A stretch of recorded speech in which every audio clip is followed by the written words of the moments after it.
Welcome to Midweek Mom Talk with the Mom Next Door. I'm Pam Fields. I'm a mother to 9 and a grandma too. During this time, I'm going to share with you some of the ways that I've learned to navigate in a busy and full household.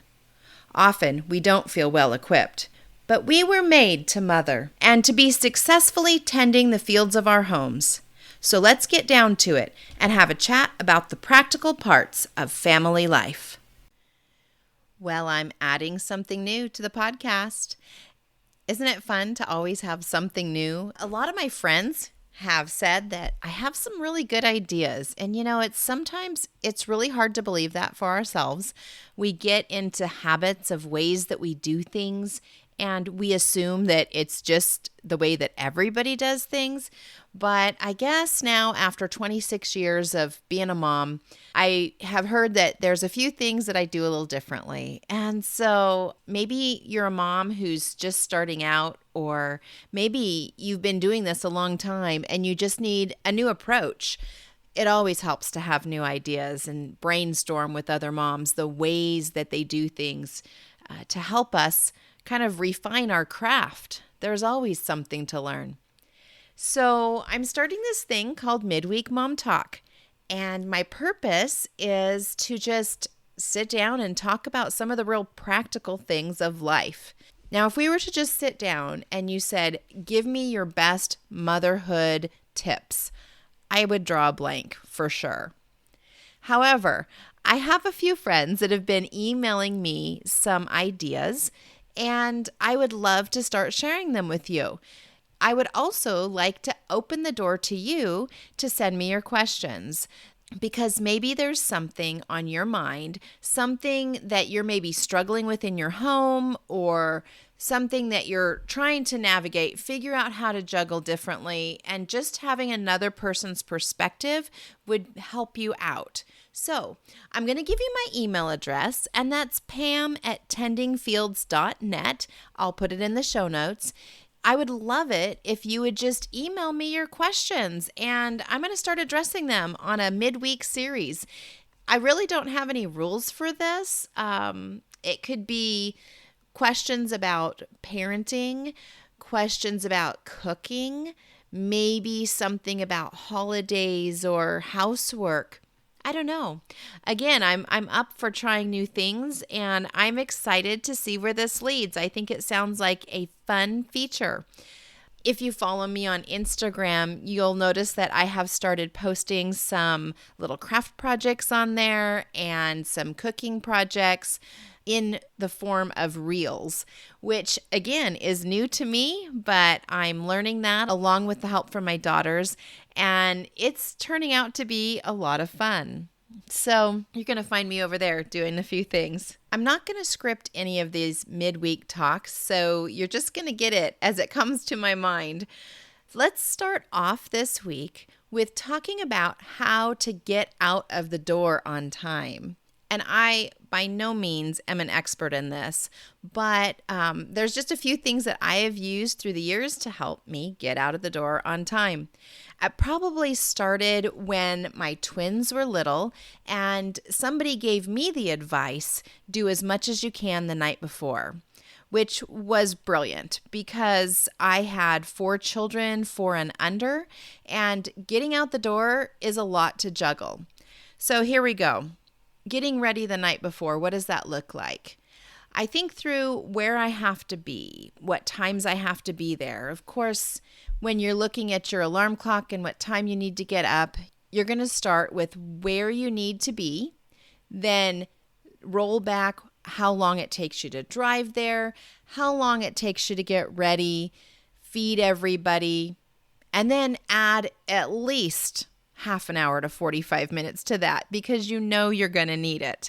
And if we think we can get out of the door quickly, we're probably fooling ourselves. Now, we can do it in emergencies, but you don't want that to be your standard. You don't want to always operate on that level of urgency. It's just too stressful for you, too stressful for your children. So that's the first step, is thinking about where you're going to be the next day and then the times you have to leave. The other thing I like to think about is while I'm going to be gone, am I going to be gone during any meal times? And in addition to meal times, are there snack times that I'm going to be gone for? I really hate going to restaurants, especially when I was driving the 8.5-foot 12-foot, whatever it was, transit.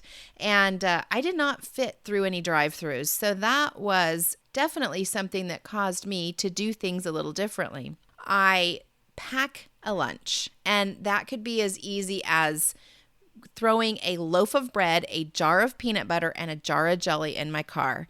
I also would often take a bag of apples and a paring knife. And if that was all we had for lunch, everybody was satisfied until we got home later in the day. Another on-the-go meal that I would bring with me, or snack, would often be just sliced cheese or cheese sticks, crackers, along with apples. We did a lot of apples being in the Pacific Northwest.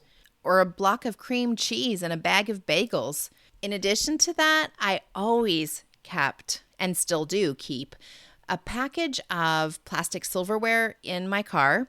And then if I'm running around even by myself and I don't want to run through a drive-through, I can just run into a grocery store and grab a little cup of yogurt for me or for whoever I'm with. And that saves a lot of money in comparison to going to a restaurant. Okay, so we got the food taken care of. Ask yourself, what is the other hindrance to getting out the door on time? I'm guessing that you're going to say shoes. Does it not seem like when it's time to load up, nobody can find their shoes? So obviously, we know that could be a problem, and the best way to remedy that is the night before, try to line up everybody's shoes near the door where you think you're going to be leaving from. It sure helps a lot when you're in a rush. Another little trick that I've heard a few mamas use is if you're in the warmer months, a warmer climate, just keep some flip-flops in your car, for goodness sakes. Because if somebody happens to sneak out to the car without shoes, at least you've got a random pair of flip-flops in the car. And those can be very forgiving in size because they don't have to fit exactly the right way. And if it was the wintry months, a little cooler, often I would keep some real general sized rubber boots in the car if I had the space to do that, because again, it would just really help if I ended up in the car for some silly reason where somebody didn't have shoes. Now think through where you're going to be going. If you're going to be attending a birthday party, make sure you have the gift wrapped the night before, and even if it's possible, load it into your vehicle. Same goes for getting a diaper bag ready. Do that the night before. If you're in a homeschool group or you're taking your children to school to drop them off, prepare their backpack the night before and set it out where it's just going to be easily accessible. You can grab it right out. When we pack our lunches the night before, say our children are going to an individual thing, they need to have their own personal lunchbox made.